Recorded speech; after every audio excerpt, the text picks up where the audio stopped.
Hello प्यारे दोस्तों, आज के इस वीडियो में देखेंगे क्लास 8 हिंदी। ये हमारा पार्ट 7 का नाम है हमारा कि दीदी की डायरी। क्या है? दीदी की डायरी।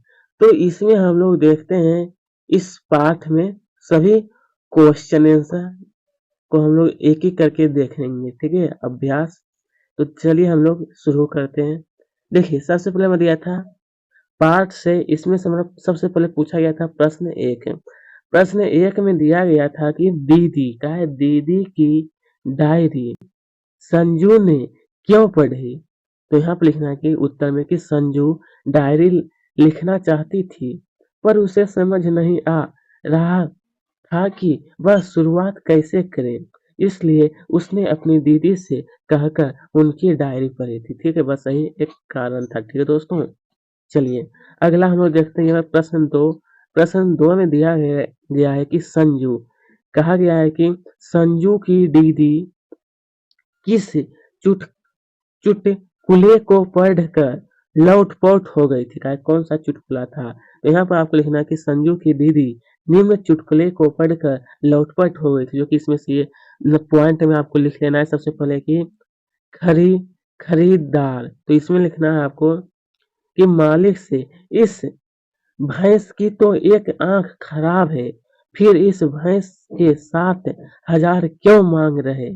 यह पहला हो गया। उसके बाद फिर आपको ये दूसरा लिखना है, मालिक में लिखना है कि भैंस से दूध लेना है या काशी कसीदाकारी करवानी। क्या है? कसीदाकारी करवानी। बस यही दो चुटकुला था। ठीक है, जो कि इन्हें पढ़ करके दीदी चुटकुले को पढ़कर लोटपोट हो गई थी। अब देखिए तीसरा दिया कि संजू का है संजू की दीदी ने दीदी ने पिकनिक में क्या क्या करते हुए दिखाए। संजू की दीदी जो है, तो यहाँ पर आप सबको लिखना है कि संजू की दीदी ने अपने कर्तव्य से जिसने जो फल चाहा उसे उसी फल की खुशबू सुंघा दी, जो मिठाई मांगी वही चखा दी। ठीक है, बस सही आपको लिख लेना है।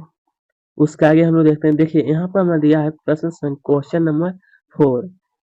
दिया गया है कि संजू की दीदी के मन में लड़कियों की शिक्षा के विषय में क्या विचार है। संजू की दीदी के मन में लड़कियों की जो शिक्षा के विषय में, तो यहाँ पर आपको लिखना है कि लड़कियों को पढ़ने का अवसर मिलना चाहिए। दुनिया में लड़कियों बड़े बड़े कार्य कर रही है, ऐसे में कुछ पुरानी सोच के लोग उन्हें केवल चूल्हे चौके से ऊपर उठने नहीं देते और लड़कियां अपनी इच्छा को मारकर रह जाती हैं। इसका इसका विरोध संजू की दीदी के मन में उठ रहे थे। हालांकि इसका विरोध सभी लोगों को करना चाहिए। ठीक है, जैसे कि हम सभी बहुत प्रयास करते हैं। उसके बाद देखिए आगे हम लोग देखते हैं। ये प्रश्न 5 में दिया था कि संजू ने साहित्य की कौन सी पुस्तक पढ़ी और वह पुस्तक उसे क्यों पसंद आई। संजू ने साहित्य की जो कौन सी पुस्तक पढ़ी थी, तो इसने कि संजू ने गांधी साहित्य पढ़ा। क्या चीज? तो गांधी साहित्य। बापू की सत्य के प्रयोग का है, बापू की सत्य के प्रयोग पुस्तक उसे बहुत पसंद आई थी। ठीक है, उसके आगे हम लोग देखते हैं। ये देखिए प्रश्न संख्या 6। इसमें कहा आपको कि रिक्शा का है रिक्शा वाले की छींक का संजू पर क्या असर हुआ। संजू पर, तो यहाँ पर आपको लिखना है कि रिक्शा वाले की छींक की संजू ने परवाह नहीं की। वह स्कूल गई और उसे अभिनय के लिए पुरस्कार मिला एवं एवं शाबाशी भी मिली थी। ठीक है, चलिए अगला क्वेश्चन दिया है। इसमें लगभग कुल 9 क्वेश्चन दिया है। ठीक है, यानी कि पाठ से टोटल दिया है कि नन्हे संजू को अपनी सहेली पर गुस्सा क्यों आ गए। नन्हे संजू को अपनी सहेली पर, तो लिखना है कि नन्ही संजू को अपनी सहेली पर गुस्सा इसलिए आया क्योंकि उसकी सहेली की पढ़ाई पढ़ाई जो है छुड़वाकर उसके माता पिता गांव ले जाकर उसका विवाह करवा रहे थे, इसलिए उनको गुस्सा आया था। ठीक है, चलिए अब यह कि संजू लिखना है संजू को तो चांद के व्यक्तित्व के कौन-कौन से पहलू मजेदार लगे और वह मन में क्या सोचती थी, मन में वह क्या सोचती थी।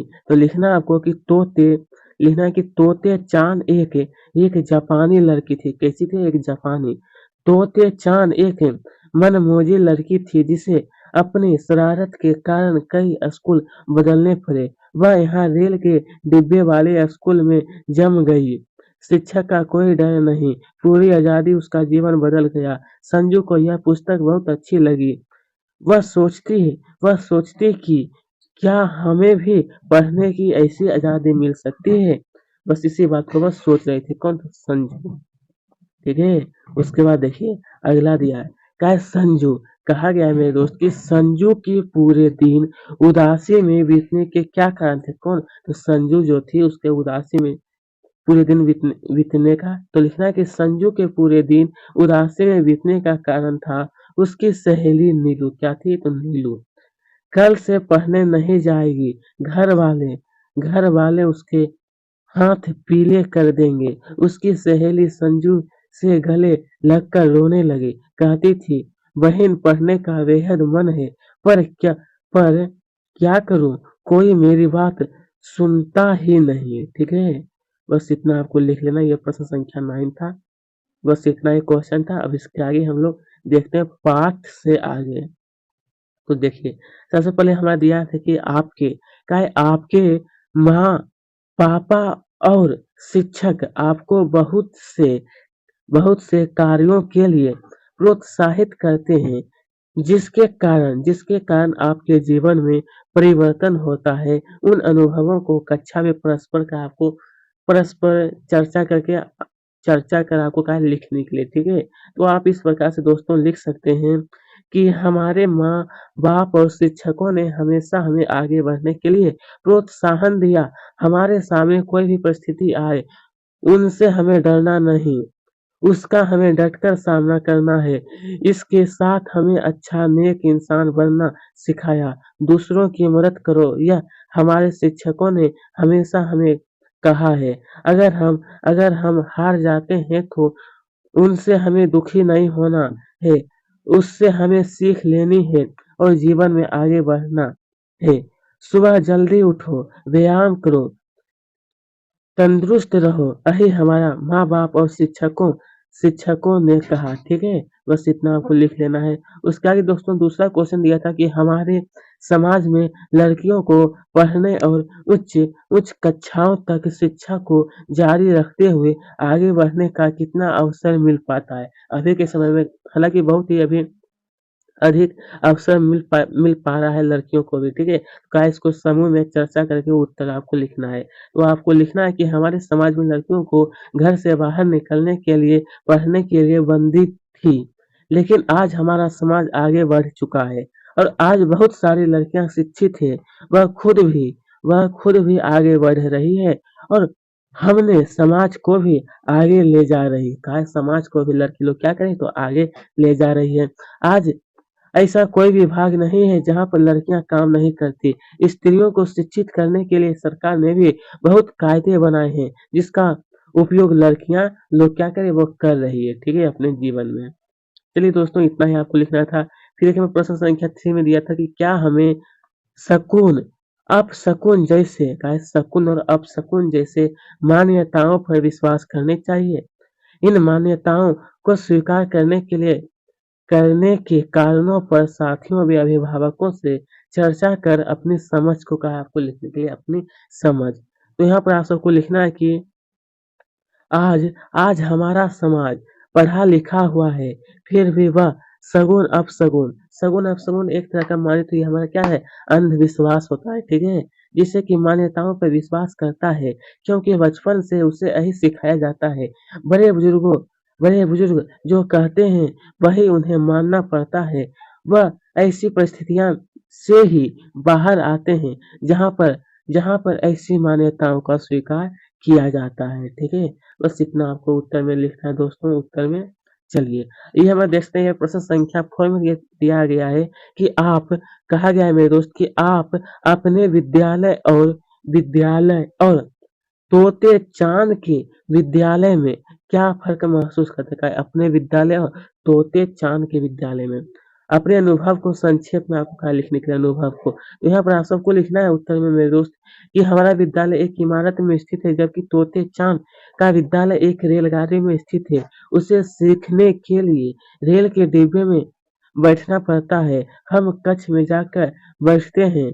हम हम जिस कक्षा में पढ़ रहे हैं उसी कक्षा में हमें जाकर बैठना है, लेकिन तोते चाँद कभी भी किसी भी डिब्बे में जाकर बैठ सकता है और इसके अलावा फिर ये पूरा आपको नोट कर लेना है, ठीक है?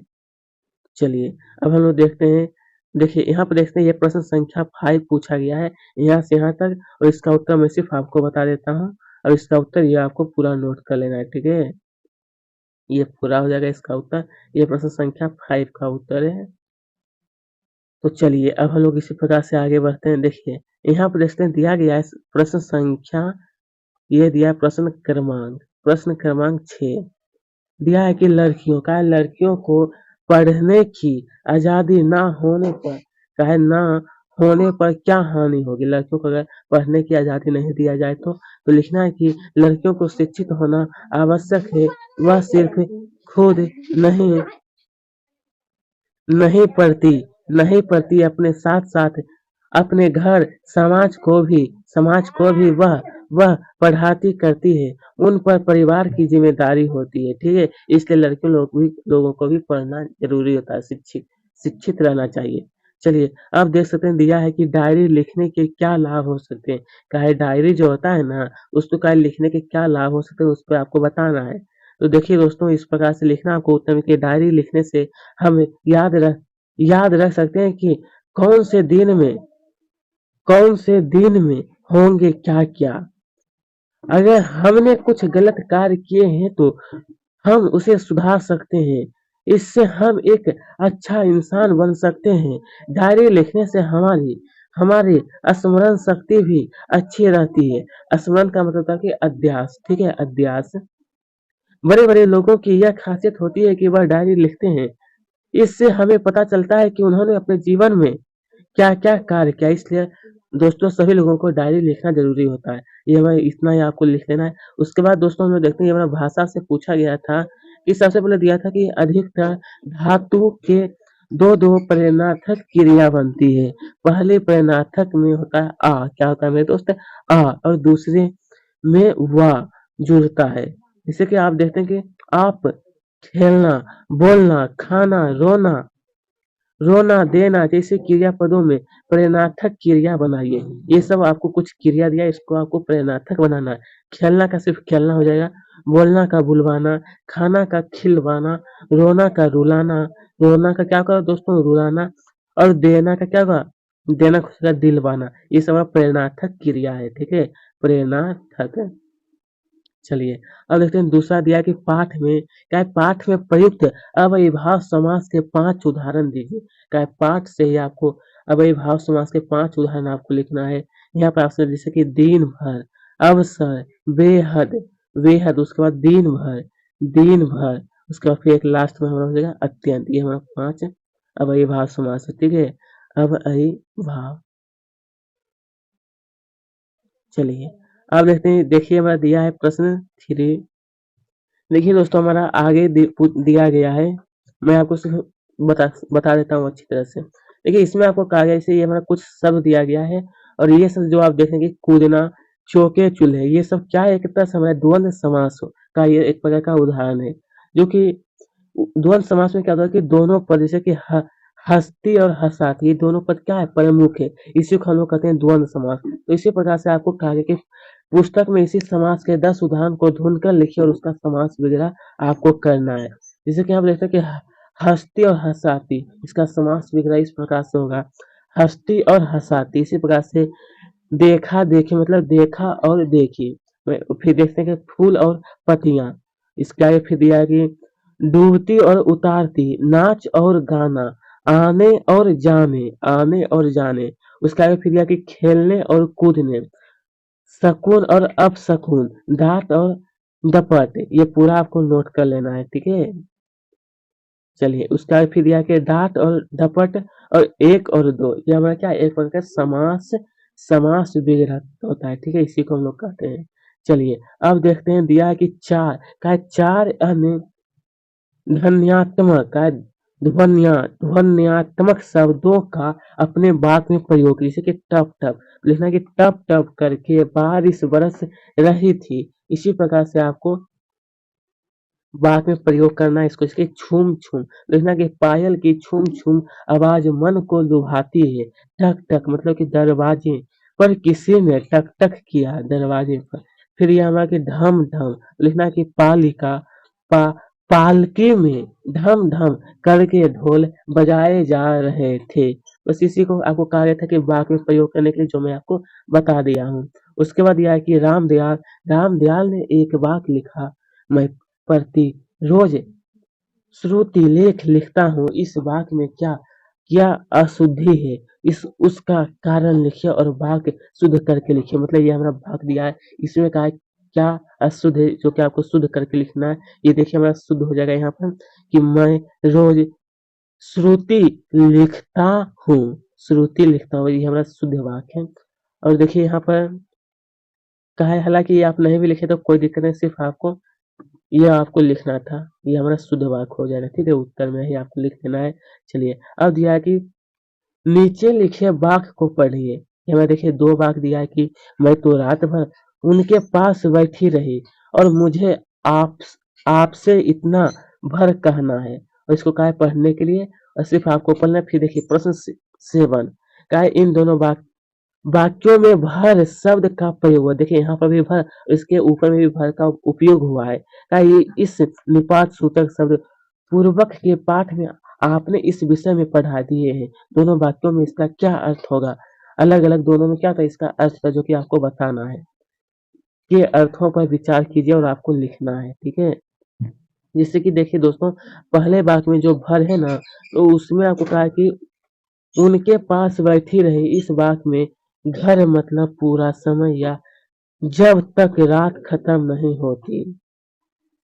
यहाँ पर हो जाएगा, ठीक है, इस वाक्य में भर होगा, ठीक है, ठीक है, भर होगा, थोड़ा सा टाइपिंग में गलती हो गया है, भर।